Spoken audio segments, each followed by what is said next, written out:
Gracias por permanecer con nosotros frente a su televisor oyendo sobre este tema. Este es uno de los temas en derecho que tiene un lenguaje más técnico, más complejo, pero que nos importan a todos, porque en algún momento podemos ser causantes de una herencia o como podemos ser también beneficiarios de ella.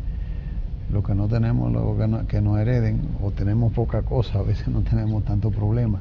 Pero es un tema muy interesante y el lenguaje técnico es bastante complejo.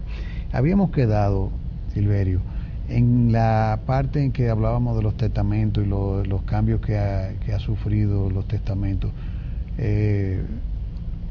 Podemos continuar hablando con los amigos y sobre todo para que los que se están incorporando al programa sepan cómo se puede testar en este momento y cómo se va a testar en el futuro. Digo que todo se mantiene más o menos igual en cuanto a los testamentos.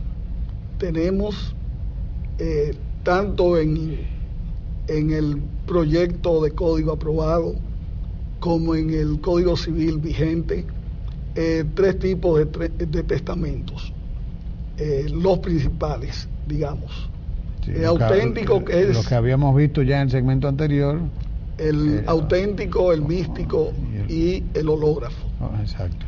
Se hacen algunas modificaciones en cuanto a los testamentos llamados especiales, que son aquellos dictados en situaciones en las que no se cuentan con la facilidad de ir al bufete de un notario, como es el testamento en el mar, el testamento en tiempo de peste, en que hay dificultades para llegar a un lugar seguro y dar su testamento, el testamento en tiempos de guerra, en una guerra, etcétera.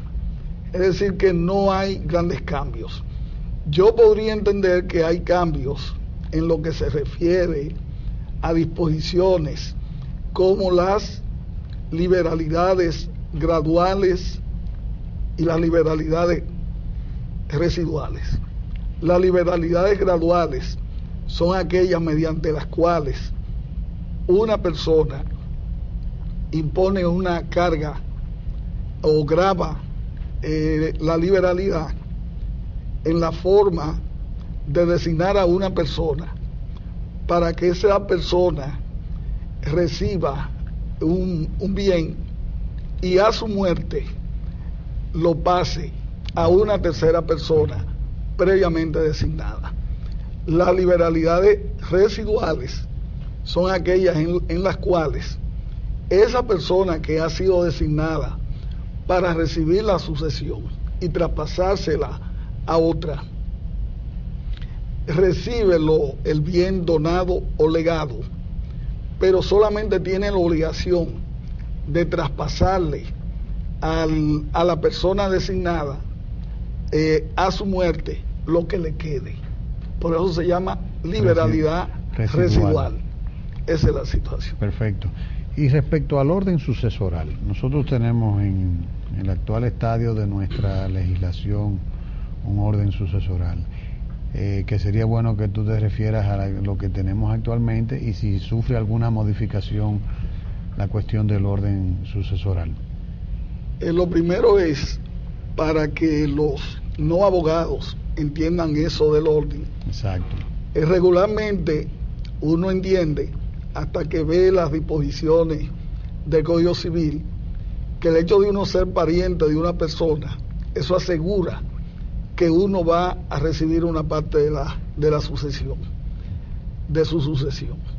Y podría ser producto de una ilusión, y es que regularmente en las familias, sobre todo las familias bien avenidas, si mi mamá recibe o mi hermana o mi padre recibe una sucesión, realmente algo me toca, algo me van a ceder, digo, si hay muy buena relación entre los miembros de la familia. Pero en el derecho es diferente. En el derecho francés y en el derecho dominicano tenemos un orden de herederos, en el cual... los queridos amigos televidentes deben entender que cuando nos referimos al orden, estamos hablando de que en la prelación, o sea, ¿quién accede primero? ¿Quién va primero? Una especie de primer rango, segundo rango de acceso. Sí. Bueno, tú eres un descendiente, pues tú tienes un privilegio, ¿verdad? Sí. Vamos a llamarle el privilegio de una figura jurídica, pero para los amigos profanos es importante. ¿Cuál es ese orden de prelación, como lo denominas? En el primer orden, y cada orden, el orden más cercano, en principio, excluye al más alejado. En el primer orden tenemos a los hijos, hijas y descendientes del difunto, vamos a llamarle difunto. En el segundo orden, al padre y o a la madre, y a los hermanos y hermanas, y los descendientes de los hermanos y hermanas del difunto.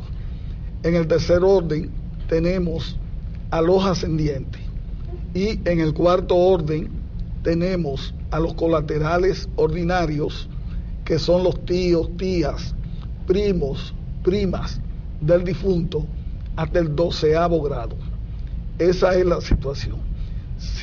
Como se ve, este orden está integrado por parientes sanguíneos del difunto.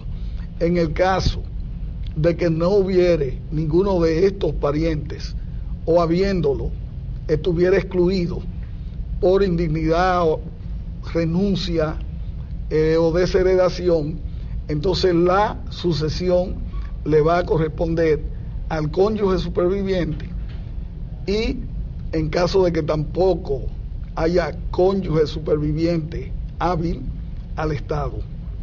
Ya que es el último en la cadena. Es el último en la cadena. Aunque siempre hereda por los impuestos sucesorales. Sí, sí.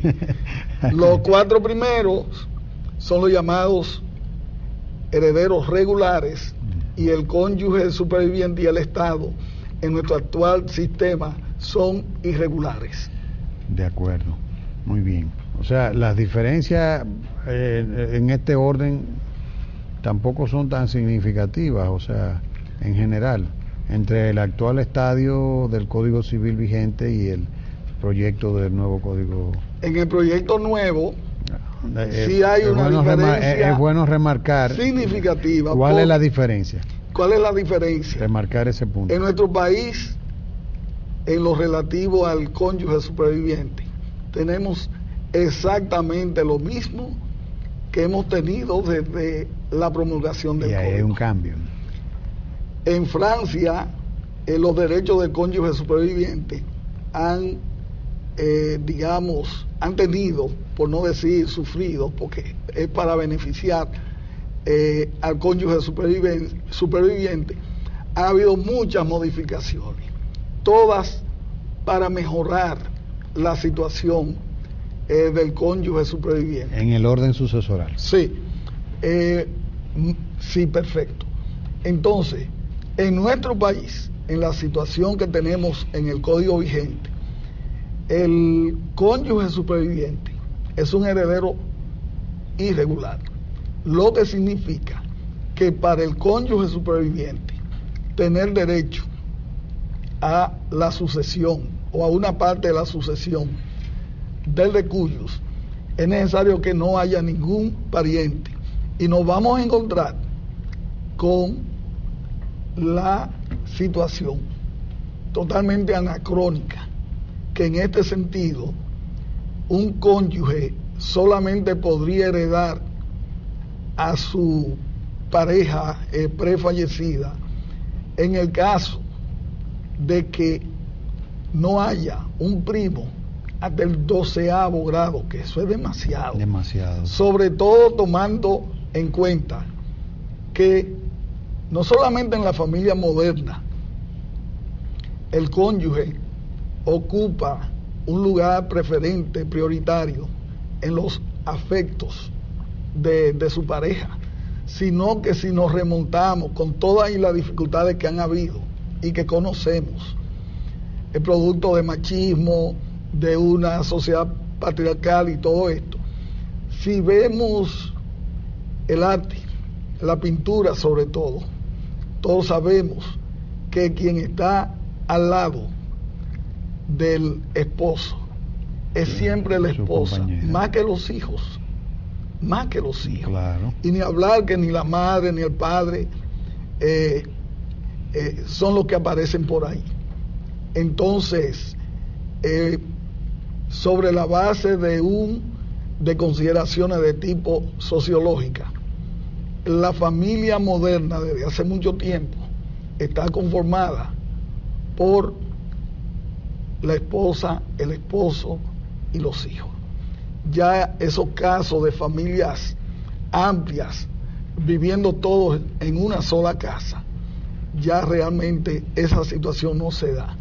El patrimonio lo forman o se forma con el trabajo, sobre todo en los últimos tiempos de manera creciente con el aporte de la mujer que trabaja, ejerce el comercio, etcétera, por el trabajo, repito, del hombre y de la mujer.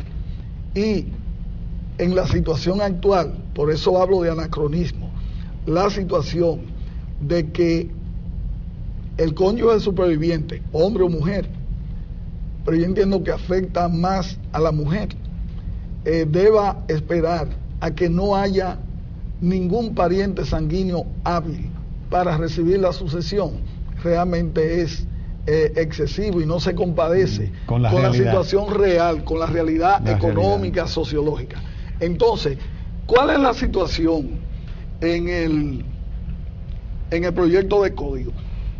El proyecto establece que el cónyuge superviviente está llamado a suceder solo o con parientes en presencia de parientes del difunto. De descendientes a ascendientes. Sí, parientes en general, okay. Porque va a entrar en juego ¿Hasta dónde llega el límite? ¿Hasta dónde llega el límite? Porque lo que tú estás planteando es muy interesante y me parece una evolución bastante buena, no hace falta repetir por qué. Pero ¿hasta qué punto, a partir de este nuevo Código Civil, que repito, cualquiera que conozca al diputado Hugo Núñez, díganle que lo estoy mencionando mucho en este programa, sáquenme el código. Yo quiero que tú nos expliques hasta qué punto, después de que se apruebe ese código, un ascendiente entra ya como heredero con un carácter extraordinario, entra ya con vocación sucesoral.